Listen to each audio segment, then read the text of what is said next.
Shalom and welcome to Jerusalem Studio. With a self-imposed deadline nearing, which is set on the 31st of March in the ongoing negotiations between Iran and the 5 permanent members of the UN Security Council, which include the United States, Russia, China, France and Britain, plus non-permanent member Germany, also known as the P5+1, both sides posture in advance and suggest the other side would be to blame if the talks would fail to meet the deadline. The P5+1 are pressing Iran to make a decision, while the Islamic Republic urged a complete removal of sanctions, which crippled its economy. To discuss the ongoing negotiations with me in the studio are Iranian politics lecturer in the IDC in Herzliya, Mr. Meir Javed-Dafar. Javed-Dafar, nice to meet you. Welcome, nice to meet you too. And former director of Israel's Atomic Energy Commission and senior research fellow at the INSS in Herzliya as well, Uzi Eilam. Good to be here. Good to have you. And our TV7 analyst on the Iranian topic, Dr. Eldad Pardo. Eldad, what is going on right now? We're nearing the date. Many different whispers are getting out of those negotiations, but nobody truly knows the true draft of the context of where we're actually standing. Shed some light on that. Okay, if we look at it from the Iranian perspective, Iran needs right now a period of moving ahead. They want to keep the nuclear program alive, as larger as possible, with all the potential of becoming a nuclear weapon and all of that. On the other hand, they need a free hand and they need a transition into what will come after the supreme leader. And the model is the model of the peace of Imam Hassan with Muawiyah, which was a peace with the enemy. And it's a kind of a break in the hostilities for a while. Mm-hmm. So this is generally the story. So I would say that there is a possibility of either reaching a kind of agreement or a kind of prolonged negotiations, because Iran needs the nuclear weapons capability to defend itself while it continues to expand in the Middle East. Now, the US allows Iran to expand in the Middle East. We see it from Afghanistan to the Mediterranean, many countries now, including Yemen, and they are moving into Saudi Arabia and other countries. And for this interim period, they can accommodate themselves on the nuclear issue with the thought of something will come up later to build this, to come back to it. Mr. Eilam, President Obama has been speaking about a 10-year agreement in which during those 10 years, the Iranian regime would not be allowed to enrich uranium in a certain capacity, of course, with a break point of 1 year, which would allow the West and the international community to react if Iran would come to this point of wanting to aspire to reach nuclear weapon capabilities. Where does this actually go hand in hand with the reality in the current negotiations? It's more than that. It's more than that because, according to the coming agreement, maybe they will be allowed to keep working between 5,000 and 6,500 centrifuges. But more than that, the agreement should, in my opinion, and there is a good deal of information, that the enriched uranium that has been already amassed will be given to the Russian to transform it to fuel rods for the Bushehr reactor, which they are doing now. They are supplying the fuel to the Bushehr. Now, quantity-wise, it should be remembered that to put to the Bushehr reactor fuel, it needs 75 tons of enriched uranium of 4%. And every year they have to replace 1/3 of it, meaning 25 tons of enriched uranium in the configuration of fuel rods is being given only to the Bushehr. Now they are discussing another 2 reactors in the future. The Iranians so far have reached between 6 and 8 tons of enriched uranium 5%. So it is nothing in comparison to what is needed. But if the Russians will vacate the surplus of enriched uranium, then there will be no use no way of them going to break out. And of course, this should be accompanied by a very strict watch of the IAEA inspectors. Mm-hmm. Talking about it, they give the Iranian, if the 10 years of this kind of limits, if it's 10 years, then in all along these 10 years could be seen what is it that the Iranians are doing and what is it that another 2 reactors for electricity are meaning, and if they did not do anything in developing of the weapon, nuclear weapon. Mr. Javanafal, we're talking here about a very complicated situation. Also, for the Iranians when it comes to their freedom to enrich uranium, but we've been hearing a lot of vocality when it comes to the crippling sanctions, about the difficult situation within Iran. Currently, we hear more and more, as you also stated previously before we started this program, that the Iranians only care about removing all sanctions. What can you tell us about that? The way the Iranians see it is that if you're asking us to give up, to stop enriching at 20% immediately, then immediate should be reciprocated with immediate, and that immediate is immediate removal of all sanctions. This is their stated position. They want all of the sanctions to be removed right away. President Obama, however, doesn't see it that way. Why? Because previously Iran hid a secret enrichment facility in Natanz near the city of Isfahan. And then it was caught again hiding another enrichment facility, this time in a place called Fordo near the holy city of Qom. Therefore, Iran in the past has proven that it has not played by the rules. So Obama is concerned that if we do what Iran wants, and then we remove all sanctions, after the deal has been sealed and the Iranians are caught cheating perhaps again, it will be difficult to punish them and to get them to do the right thing. Mm-hmm. So he wants to leave the architecture of the sanctions in place and parts of the sanctions in place. To be honest with you, I think this is something that Iran is going to have to accept. The reason being that the P5+1 is united on this. America and Russia have great differences over Ukraine. But on this issue, they are together.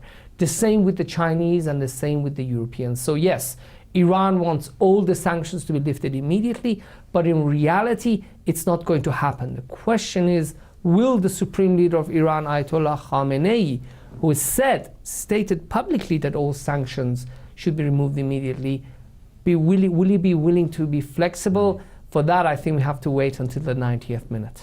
Well, we could wait, but we could also analyze this. Dr. Pardo, do you believe that there is a certain possibility which the Iranians will be willing to consider a certain change of policy in response to the lifting of all sanctions? Yeah, of course.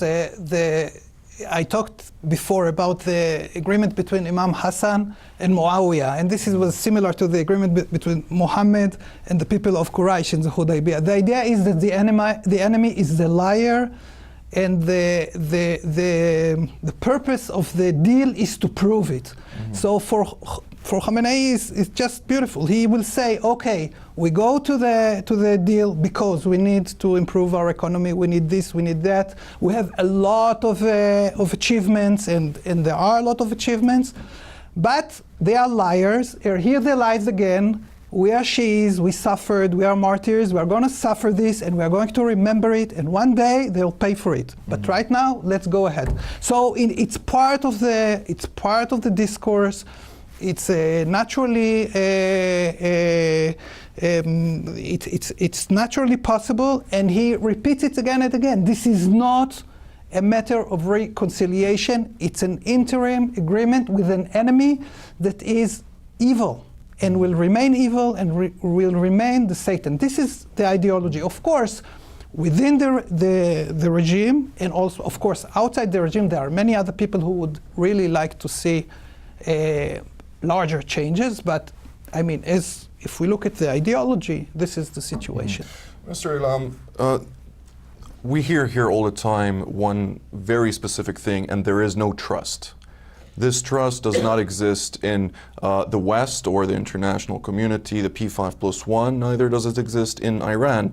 So just a few weeks ago, to join the ongoing negotiations between the P5+1 and Iran, specifically also between the side negotiations with U.S. Secretary of State John Kerry and the Iranian Foreign Minister Mohammad Javad Zarif, there's been also an addition where the American Energy Secretary Ernest Moniz joined for the technical aspects of this deal, as well as Ali Akbar Salehi, who is the Energy Minister from Iran, which shows a certain willingness to start finalizing a certain technical... Getting into details. Exactly. So where does this stand? From one side we hear no trust, from the other side we hear, okay, we're advancing to the next level.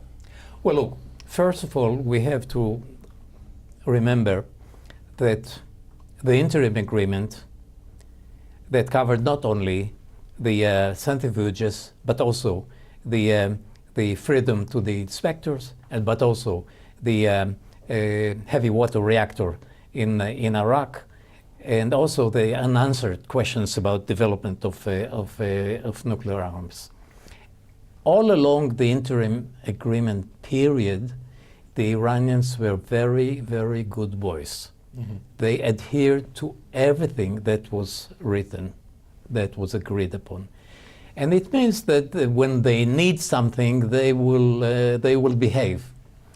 Now, if talking about the future, if the principles are agreed upon now, towards the end of March or towards April, they still have 2-3 months until June to discuss the details. And when coming to details, it should be professionals that are dealing with it, because it's quite complicated and not very simple. And by general declarations, you do not solve anything. So I think that this is why the Iranians will bring their own people, Americans and Europeans, and the IAEA people will bring their experts in order to see to the details of the agreement, and this is still open to activity. Mr. Javed Anfal, your position on this? Well, it's in a way, look, it's very difficult, you know, predicting Iran is very difficult. You don't have to just be an expert on history and politics. You also need to have clairvoyant capabilities, which not all of us do. If we did, maybe we'll play the lotto or something. But you hear some signs, like Ayatollah Khamenei, when he refers to the Americans as the enemy. He gave a speech and he said that an interim agreement where a general framework is agreed upon, which is the deadline of the end of this March, is a deadline for framework agreement. He says, I don't want any framework agreement because the details could be left for interpretation and the enemy could play with the interpretation, etc., etc. And then sometimes they're going to do the complete opposite. For example, there are some signs that there could be a deal. For example, they just printed a new banknote in Iran. Previously, it was the nuclear energy program was the emblem on it. Now they've replaced it with the entrance gate to the University of Tehran, for example. Now we see the Iranians they're sending Mr. Salehi to go and speak with Dr. Munoz in the talks, which I don't think they would be doing it if this thing was going nowhere and if they think this is just gonna have no future. I think at the end of the day, I'll go back to what I say. This is a question for Ayatollah Khamenei.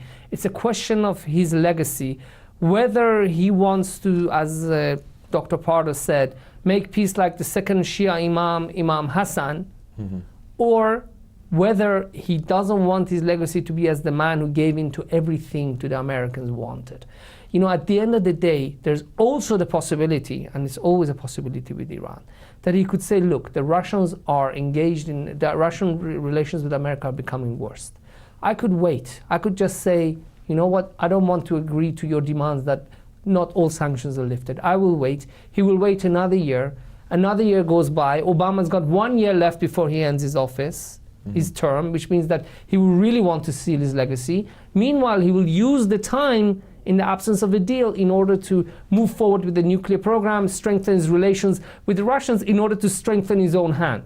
So there is also that possibility. So we are seeing things move in two directions. This perhaps. raises a question, though, with regard to Ayatollah Ali Khamenei, as the rumors say that he has a stage 4 cancer. Does he have a year to live? Does he put this into consideration? According to Le Figaro newspaper of Paris, he's got 2 years to live. So, you know, and we don't know who's going to be his successor. He's never mentioned anybody. When Ayatollah Khomeini was alive in Iran, if you ask someone who will take over, and people could say Montazeri because they already knew it 3 years, 2 years, no, 4 years even before he died. We knew it. Or if not Montazeri, you could say Rafsanjani or Khamenei. Now ask people, who do you think would take over Khamenei? People who really study this issue perhaps would say Ayatollah Shahrudi, who's the... And we're not even sure, by the way. It could turn out to be someone... This is a shot in the dark. And this ambiguity makes it difficult to see. Again, adds another layer of complications regarding what will Ayatollah Khamenei do at the last minute. Dr. Paulo? Yeah, if I'm risking being essentialist and looking at the Iranian culture and I have here a very good incisive critic, I would say that in the past, in the history, we saw these two models, the model of Imam Hussein and the martyrdom, go to the end and lose. And we saw it in Iran in 1941. We saw it with Mossadegh in 1953. The Shah left even though he could stay. And there are other examples. And there is the Imam Hassan model of, okay, let's compromise and keep the grudge. So both models exist. I have the feeling that Ayatollah Khamenei, which I, for one, think is extremely wise and a well-read person, and very, I would say, very, very calculated. I think he would go for a deal, but he would still prefer to keep some kind of tension, because without the tension, there is no excuse for the regime to stay. If there is this magnificent reconciliation, then why wouldn't we have in Iran a democracy? People would start asking. It's a very sensitive issue, and we see that they continue building their empire, which is a problem. And they educate for this. They are committed to supporting freedom terrorist groups, and so it's really very, very delicate situation. Please. The example you brought of the Shah, it's very important actually, very poignant here. Some people wonder why is it that towards the end of when the revolution was at its peak, the Shah didn't just go and shoot 10,000 people, just put them down, brutal crackdown, and just finish it off. The Shah just gave up. It turns out now, and we've only discovered now, that the Shah back then knew he had cancer. He did not want to go down in history as a man who massacred his own people. You got to remember, in all of the Shah's rule, according to research, only 3,000 people were killed. In Iran, I think in a space of 1 year, they killed 4,000 people in prisons in 1986. This regime has killed tens of thousands of people. So the cancer made an impact on the Shah, on a crucial decision regarding the survival of his regime. He, because of the cancer, he knows he's going to die, thought about his legacy. Now, if the Le Figaro report is true, and Ayatollah Khamenei doesn't want to go down in history as a man who made his people starve, who made life worse for them, then perhaps one option would be he will follow the example of the Shah and actually compromise. But at the same time, it might also be that he won't want to go down as the one who gave up, as you mentioned earlier. Mr. Ilam, you mentioned before the IAEA and the inspections that are conducted. Just a few months ago, they released a document in which they voiced concern and dissatisfaction with Iran's compliance to their research in the various facilities, and have raised this concern also in front of the P5+1, the Europeans, the United States. Where does this stand right now on this end of the deal? Fortunately, the General Secretary of the IAEA, Mohammed al-Bardai, is not there anymore, because he was blocking many of the critics from the IAEA people who were following truly and truthfully what is happening in Iran. Now, under the rule of Amana, things are better. But I think that one delicate and crucial question is what is going on or not going on with the development of the weapon itself. Now, the example of Parchin, I think, is very, very important to know. In 2006, the inspectors of the IAEA asked permission to get into Parchin military base, knowing or some rumors that an activity for development advanced explosive is going on there. They were led to some place in the camp. They didn't find anything. It took them 6 years until 2012 to understand that they were not visiting the right place. And they asked to get to the place where the development of this explosive is taking place. They were not allowed to go there. And what the satellites saw from then on, a hectic activity of moving and breaking and covering wide areas with the pink cover that is against IR sensors. And then they were allowed to get there, and of course they didn't find anything. So this is very important in more than one way. One is the inspectors know what they are doing, but secondly, it's very important, and it's going on since the day Amana get there. The IAEA people are not ashamed, not shying of relying on sources of intelligence, not only what the inspectors are discovering, but also some information that is getting from other sources. And this, of course, is infuriating the Iranian, because it's true. So, coming back to the role of the inspectors, I think that if the spirit of the interim agreement is applied on the final agreement, and if there is an agreement, and if a freedom of inspecting out of the blue the soft points of the suspicious activities, then provided that they will rely more than ever about on intelligence sources different than the IA, then the inspection could be a good vehicle to keep an eye on what's going on. And this is very important. And this is something that was not referred to in the interim agreement, and they are still discussing it for the final agreement. And I think that if this will materialize, then at least for the near few years in the future, we can be relaxed and not leaving the inspections and not giving away all the sanctions, but gradually, but at least we can see what is happening there. This actually raises a very interesting question, because we've been talking for a very long time about the nuclear negotiations between the P5+1 and Iran, and at the same time we've tried to shed light on the process of the situation. But one thing that we always forget to ask ourselves, where are we actually standing with the bomb itself? How important, Mr. Javed Anfal, is the nuclear bomb for Iran? It is important. I don't think they would go through all this pain, all these sanctions, if the nuclear program were just for civilian purposes. They would have been more transparent. They wouldn't have been hiding Natanz, they wouldn't have been hiding Fordo.